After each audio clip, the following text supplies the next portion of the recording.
layer upon layer of beautiful mushrooms. We're going to marinate them. We're going to give them gorgeous spices. We're going to get it charred and dark and gnarly, and we'll carve that over beautiful thin flatbreads. You will go mad. Let's do it. Homemade mushroom shawarma. So let's start off with the marinades with 2 garlic cloves, pinch of salt, preserved lemons. Bash them, a heaped teaspoon of smoked paprika, allspice, cumin goes in, a little bit of olive oil, got incredible flavour, look at that. Any mushrooms you can get your hands on, anything that can be skewered is what we're after.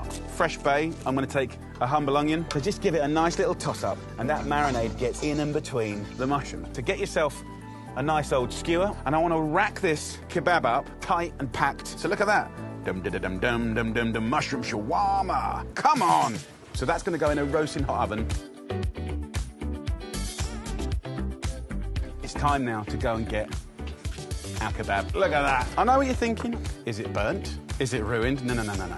This is perfect. We can now take that incredible pomegranate molasses, a little kiss of olive oil. We'll get our flatbread. That high heat, it puffs it up like a big pillow. You get crispy bits, chewy bits. It's going to be amazing. OK, let's build this kebab. We want to start with tahini, then yogurt. Time to carve our shawarma now.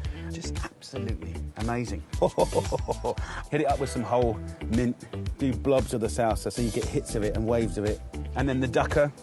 So look, there's only one thing to do now. And there is no elegant way to do it. The salsa, bing, mint, wah, little bit of molasses, woohoo. That, my friends, is an absolute artisan version of a street food Friday night classic.